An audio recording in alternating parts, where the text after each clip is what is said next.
प्राथमिक क्रिया पढ़ा रहे थे।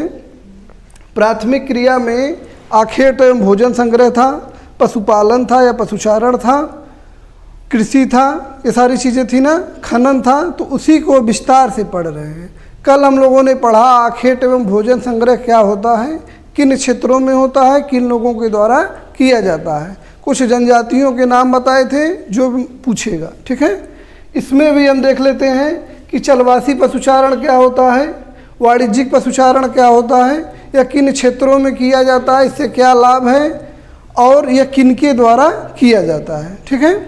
तो चलवासी पशुचारण और वाणिज्यिक पशुचारण में देखो अंतर ये है कि ये पिछड़े समुदाय के द्वारा किया जाता है। जैसे मानव अभी पिछली कक्षा में पढ़ाए थे कि आखेट एवं भोजन संग्रह करता था। पहले आदिवासी जीवन जीते हैं तो जानवरों का शिकार करेंगे, या भोजन के लिए कहीं पेड़ पौधे हैं तो उससे फल तोड़ लेंगे, पत्तियां तोड़ लेंगे, जड़ निकाल लेंगे, उसी को खाते हैं। जब शिकार करना कठिन हो गया तो लोगों ने सोचा कि मांस के लिए इतने दौड़ने से बढ़िया है कि उन्हीं को पाल लिया जाए, ठीक है। जैसे बकरी है, भेड़ है, गाय है, बैल है, उससे दूध भी प्राप्त होगा, मांस भी प्राप्त होगा, तो हमारा भोजन का कार्य चलता रहेगा, ठीक है। तो पशुओं को खाना खिलाना, जैसे पशुओं को जीवित रहने के लिए खाना खाना है, तो खाना खिलाने का दो तरीका है, या तो उनको बांध दें और चारा काट के उनके आगे डाल दें, या उनको छोड़ दिया जाए ऐसे जगह पे जहाँ पे उनका चारा हो और वो खाएं, ठीक है। तो उसी को ही पशुचारण कहते हैं। तो वाणिज्यिक पशुचारण में और ये चलवासी पशुचारण में देखो अंतर क्या है। चलवासी पशुचारण पिछड़े क्षेत्रों में होगा, ठीक है, पिछड़े क्षेत्रों में, और ये कहाँ होगा, विकसित क्षेत्रों में, विकसित देश जो हैं वहाँ पर होगा, ठीक है। तो विकसित क्षेत्रों में, ठीक। दूसरा अंतर क्या है, ये जलवायु यहाँ की कठोर होगी और यहाँ की जलवायु अनुकूल होगी,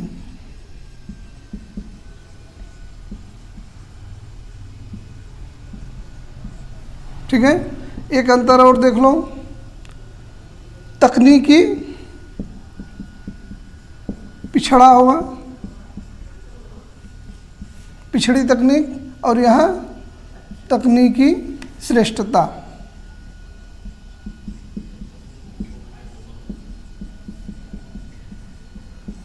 देखो, अब देखो चलवासी पशुचारण और वाणिज्यिक पशुचारण में क्या अंतर है। पहला अंतर है यह पिछड़े क्षेत्रों में होगा। ऐसे क्षेत्र हैं पशुओं को चराने का काम किया जाएगा जो गरीब लोग हैं, मतलब उनके पास बहुत ज़्यादा रुपया पैसा धन नहीं है, वह लोग पशुचारण का कार्य करते हैं। ऐसे क्षेत्रों में जलवायु कठोर होती है। कठोर का मतलब या तो बहुत गर्मी पड़ेगी या तो बहुत ठंडी पड़ेगी, ठीक है, कठोर जलवायु होती है। और ये तकनीकी रूप से पिछड़े होते हैं, इनके पास बहुत ज़्यादा मशीन नहीं होता है जिन मशीनों का प्रयोग करके कोई और कार्य किया जा सके। तो इनका काम है जो है कि पशुओं को छोड़ दिया जाएगा, धीरे धीरे चरेंगे। इतिहास में तुम लोगों ने पढ़ा होगा, सिंधु घाटी सभ्यता के बाद एक सभ्यता आती है वैदिक सभ्यता, पढ़े हो, आर्य सभ्यता। तो आर्य क्या थे, वही चरवाहे हैं। अभी मैप में दिखाएंगे कि अभी भी जिन क्षेत्रों से आर्य आए थे वहाँ पर पशुचारण ही होता है। वह पशु चराते चराते भारत तक पहुँच गए, और भारत की जलवायु चूँकि अनुकूल थी तो यहीं पे कृषि कार्य हुआ, गांव बस गए, यहीं पे लोगों का विकास हुआ, आर्य संस्कृति का विकास हो गया। समझ में आया। अब देखो ये विकसित क्षेत्रों में होता है। वास्तव में वाणिज्यिक पशुचारण जो काम है यह यूरोपीय संस्कृति का हिस्सा है। जो अंग्रेज थे या फ्रांस वाले हैं या जिनको यूरोपियों को हम अंग्रेज मान लेते हैं, तो वह जो लोग हैं वह जहाँ जहाँ गए इस प्रकार के क्षेत्रों, मतलब इस प्रकार की तकनीक विकसित किए कि पशुओं को चराना ही है तो खूब बढ़िया क्षेत्र में बढ़िया घास लगाई जाए और उसको नए तरीके से चराया जाए। अभी बताएंगे कैसे इसमें काम होता है। जलवायु वहाँ पे अनुकूल होगी, वहाँ पे न तो बहुत ज़्यादा गर्मी होगी न तो बहुत ज़्यादा ठंडी होगी, बरसात भी ठीक ठाक हो जाएगी कि घासें उतना बढ़िया उग जाए। अगर बढ़िया घासें नहीं उग पाएंगी तकनीकी बेकार है हमारी, कि नहीं। और तकनीकी श्रेष्ठता होती है, इनके पास डॉक्टर होंगे, हमेशा चेक करते रहेंगे, और ये हमेशा बढ़िया नस्ल की गाय पालेंगे, बढ़िया नस्ल की भेड़ पालेंगे, बढ़िया नस्ल की बकरी पालेंगे। समझ में आया? तो इनके पास तकनीकी श्रेष्ठता है, दवाई ववाई बढ़िया खिलाते रहेंगे तो दूध भी ज़्यादा होगा। चारा बदल बदल के खिलाएंगे, ऐसा चारा खिलाएंगे जिसके खिलाने से दूध ज़्यादा हो। ठीक है। चलवासी पशुचारण बता दिए क्या होता है। इसमें कौन कौन से जो जानवर पाले जाएंगे चलवासी पशुचारण में, जलवायु के अनुसार पाले जाएंगे। जैसे कई क्षेत्र हैं, मतलब कौन कौन से मतलब जीवों को पाला जाएगा। तो एक मान लो उष्णकटिबंधीय क्षेत्र है, तो उष्णकटिबंध में जो जीव जिंदा रहेंगे वही ना पाले जाएंगे। अगर मान लो यह क्षेत्र मरुस्थल है, तो मरुस्थल में क्या पाला जाएगा? ऊंट और भेड़, बकरी। ठीक है।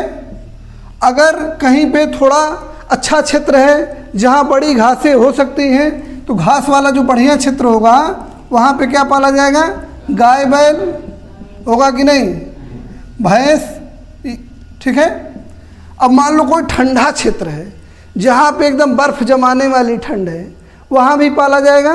तो ये मान लो टुंड्रा क्षेत्र है, कल बताए थे टुंड्रा क्षेत्र में शिकार भी होता है ना।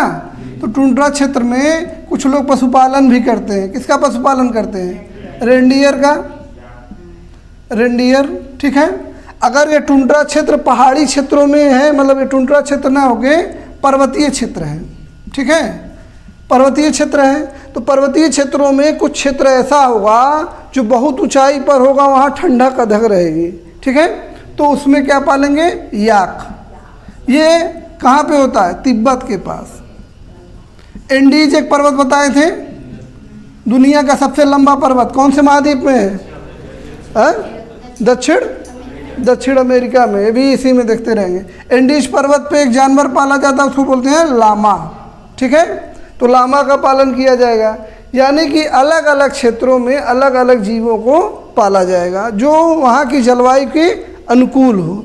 जैसे भारत में भैंस पाली जाती है, गाय पाली जाती है। ठीक है कि नहीं? ठीक है। अब आते हैं इसका क्षेत्र क्या होगा। देखो इसका क्षेत्र है पूरा सहारा मरुस्थल। अभी हम मैप में दिखा देते हैं कहाँ पे है। ठीक है। पहला क्षेत्र हो गया, क्षेत्र यहाँ लिख देते हैं। दूसरा अरब मरुस्थल, मध्य एशिया का क्षेत्र। ठीक है। और 3 हो गया पूर्वी अफ्रीका।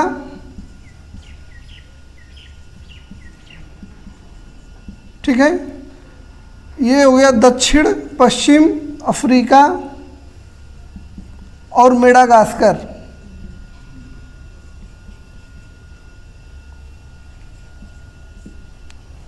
4 हो गया, 5 हो गया। और कहाँ?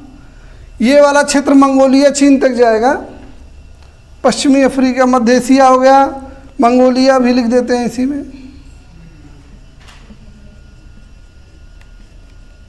ठीक है। और ये हो गया तुम्हारा एक मोटा मोटी क्षेत्र। अभी एक और चीज़ है, उसको बाद में बताएंगे। चलो देखते हैं चलवासी पशुचारण का क्षेत्र। पहला क्षेत्र है सहारा मरुस्थल, दूसरा अरब मरुस्थल, मध्य एशिया का क्षेत्र मंगोलिया चीन तक जाएगा ये। ठीक है। पूरा वह क्षेत्र है। और पूर्वी अफ्रीका का क्षेत्र जो सोमालिया के पास है और सोमालिया के थोड़ा इर्द गिर्द वाला क्षेत्र है वो। और देखिए दक्षिण पश्चिम अफ्रीका, ये निचले भाग में जहाँ कालाहारी बोत्सवाना कल बताए थे उसके आसपास का क्षेत्र। और मेडागास्कर एक द्वीप है मेडागास्कर, अभी वो भी दिखाते हैं। ठीक है। तो वो मेडागास्कर में भी पशुपालन किया जाता है। देखो सहारा मरुस्थल में क्या पाला जाएगा? ऊँट पाला जाएगा कि नहीं? मरुस्थल वाला क्षेत्र है। भेड़ बकरियाँ इत्यादि पाली जाएंगी। अब देखो कुछ कुछ जनजातियाँ होती हैं जिनका नाम पूछा जा सकता है, तो जो कक्षा 12 के हिसाब से महत्वपूर्ण है उतनी जनजातियों के नाम बस हम बता रहे हैं। जैसे अरब मरुस्थल में एक पालने वाली जनजाति है, उसको बोलते हैं बद्दू। ठीक है। कहाँ पाया जाता है? अरब मरुस्थल में। मध्य एशिया में कजाक पाए जाते हैं और खिरगिज। कजाकिस्तान और खिर्गिस्तान पढ़े हो ना, वो इन्हीं जनजातियों के नाम पे नाम पड़ गया है, जो है खिरगिज। ठीक है। पूर्वी अफ्रीका में एक जनजाति पाई जाती है, बहुत महत्वपूर्ण है, इसका नाम है मसाई। कल क्या पढ़ाए थे? सकाई। सकाई जो होते हैं वह भोजन संग्रह और आखेट वाला काम करते हैं, और मसाई पूर्वी अफ्रीका में है, ये क्या कार्य करते हैं? पशुपालन का कार्य करते हैं, शाकाहारी होते हैं। इतने जनजातियों में सबसे ज़्यादा यही शाकाहारी होते हैं, गाय और भैंस का पालन करते हैं, जो है। ठीक है। दक्षिण पश्चिमी अफ्रीका में भी कुछ जनजातियों द्वारा पशुपालन किया जाता है। अब ध्यान से देखेंगे इन क्षेत्रों को, तो इन क्षेत्रों में ऐसे क्षेत्र आएंगे जहाँ पे बहुत कठोर जलवायु है, जहाँ पर घासें उग रही हैं लेकिन बहुत कम उग रही हैं। ठीक है। तो इन कठोर जलवायु वाले क्षेत्रों में बहुत ज़्यादा तकनीक नहीं लगा पाते हैं लोग, तो वही पशुचारण कर रहे हैं, और पुराने तरीके का पशुचारण है, तो इसलिए इसको बोलेंगे चलवासी पशुचारण। घूम घूम के सिर्फ इनका काम है पशुओं को ही चराना। ठीक है। तो ये हो गया चलवासी पशुचारण। एक और चलवासी पशुचारण का तरीका है, उसको भी यहीं बता देते हैं। देखो, प्रवास वाले में भी एक चीज़ पढ़ाए थे, ऋतु प्रवास। तो ऋतु प्रवास क्या होता है? तो यह पशुचारण से संबंधित है। कक्षा 11 में हम पढ़ाए थे, पहाड़ी क्षेत्रों में जब हम ऊपर जाते हैं तो क्या होता है? तापमान गिरता है, ऊपर जाने पर तापमान कम होगा। ठीक है। तो यहाँ नीचे मैदान होता है और ऊपर पहाड़ है, तो यहाँ पर बकरी, भेड़ इत्यादि पाली जाती हैं। ठीक है। और लोग क्या करते हैं, जब ठंड का समय रहेगा तो यहाँ तापमान और गिर जाएगा, बर्फ़ रहेगी, और जब गर्मी का समय रहेगा तो यहाँ नीचे भीषण गर्मी अगर पड़ रही है तो ऊपर थोड़ा ठंडा लगेगा कि नहीं? अच्छा लगेगा। और गर्मी के मौसम में बारिश भी जल्दी नहीं होती है, तो नीचे देखो जून के महीने में हम लोगों को मैदानी क्षेत्रों में घासें सूख जाती हैं कि नहीं? लेकिन पर्वतीय क्षेत्रों में गर्मी के कारण जो वहाँ बर्फ़ जमा हुआ है पिघलेगा, पिघलने के कारण से वहाँ पानी मिलेगा पहाड़ों को, और जब पानी मिलेगा तो उसी से घासें होंगी, और वहाँ तापमान भी कम है। इसलिए ये क्या करते हैं, जब गर्मी आएगी तो पहाड़ पर धीरे धीरे चढ़ना शुरू करेंगे चराते हुए। ठीक है। और वहाँ तक अक्टूबर तक रहेंगे, और जब ठंड आने लगेगी तो फिर ये धीरे धीरे नीचे उतरने लगेंगे। ये ठंड का महीना है तो नीचे उतरने लगेंगे अपने पशुओं को लेकर, और ये अपने साथ टेंट वोंट लेके जाएंगे। बीच बीच में बकरी बच्चा दे देगी तो उसको भी पीठ पे रख के कुछ दिन, 2 दिन, 1 दिन घूमेंगे, ताकि चढ़ नहीं पा रही है तो हम ही लेके चले। समझ में आया? और साथ में खच्चर रखते हैं या घोड़ा रखते हैं, ताकि उस पर सामान लाद के ले जाया जा सके। जैसे टेंट ले जाना है तो टेंट किस पे? बकरी के ऊपर रखोगे टेंट जाएगा? नहीं जाएगा। तो उसके लिए ये घोड़ा या खच्चर भी रखते हैं परिवहन साधन के लिए। ठीक है। अब देखो ऋतु प्रवास क्या हो रहा है, ऋतु के अनुसार प्रवास कर रहे हैं कि नहीं? गर्मी की ऋतु आ रही है तो ऊपर रहेंगे, ठंडी की ऋतु आ रही है तो नीचे रहेंगे, फिर गर्मी की ऋतु आएगी ऊपर चले जाएंगे, फिर ठंडी की ऋतु आएगी तो नीचे आ जाएंगे। यानी कि ऋतु के अनुसार उनका प्रवास हो रहा है। प्रवास पाठ अब हट गया है, लेकिन प्रवास जानो क्या होता है? एक स्थान से दूसरे स्थान पर चले जाकर बस जाना। ठीक है। कुछ दिन के लिए, कुछ समय के लिए, तो उसी को प्रवास कहते हैं। तो यह ऋतु प्रवास का उदाहरण है। समझ में आया? ऋतु प्रवास करने वाले कुछ महत्वपूर्ण जनजातियां हैं, उनका नाम लिख देते हैं। जैसे गुज्जर है, बकरवाल हैं, और भारत में हिमालय एक भूटिया होते हैं, भूटिया जनजाति हैं। एक जनजाति और है जो गद्दी हैं। ठीक है। अब देखो, ये भूटिया जनजाति जो होती है उत्तराखंड और तिब्बत के आसपास वाले क्षेत्रों में पाए जाते हैं। ठीक है, याद रखना। और गद्दी हिमाचल प्रदेश में पाए जाते हैं। गुज्जर और बकरवाल कश्मीर वाले क्षेत्र में पाए जाते हैं। ठीक है, ये 3-4 नाम हैं जिनको याद रखना। लो, गुज्जर और बकरवाल कश्मीर में, गद्दी हिमाचल में, और भूटिया कहाँ पे? उत्तराखंड और तिब्बत वाले क्षेत्र में, ठीक है। अब देखो चलवासी पशुचारण का क्षेत्र, चलवासी पशुचारण का क्षेत्र अभी बताए हैं कि कठोर जलवायु वाला क्षेत्र। तो कठोर जलवायु, मरुस्थलीय जलवायु, देखो सहारा का पूरा मरुस्थल, अरब मरुस्थल, मध्य एशिया, यहाँ से मंगोलिया और चीन तक का ये पूरा क्षेत्र जो है चलवासी पशुचारण का क्षेत्र है, ठीक है। तो ऐसे क्षेत्रों में क्या होता है, वर्षा कम होती है, छोटी छोटी घासें उगती हैं, ठीक है, और लोग अपने पशुओं को चराने के लिए दूर दूर तक लेके जाते रहते हैं। और इसमें क्या पाला जाएगा, भेड़, बकरी, ऊंट इत्यादि पाला जाएगा। ये पूर्वी अफ्रीका का क्षेत्र है जहाँ पे मसाई जनजाति बताए हैं। तो यहाँ भी सूखा वाला क्षेत्र है, घास होती है, तो यहाँ पे गाय, बैल इत्यादि पाले जाते हैं। ये मेडागास्कर है, ये दक्षिण पूर्वी एशिया है, ये वाला क्षेत्र, यहाँ भी पशुपालन किया जाता है। सब चलवासी पशुपालन के क्षेत्र हैं, ठीक है।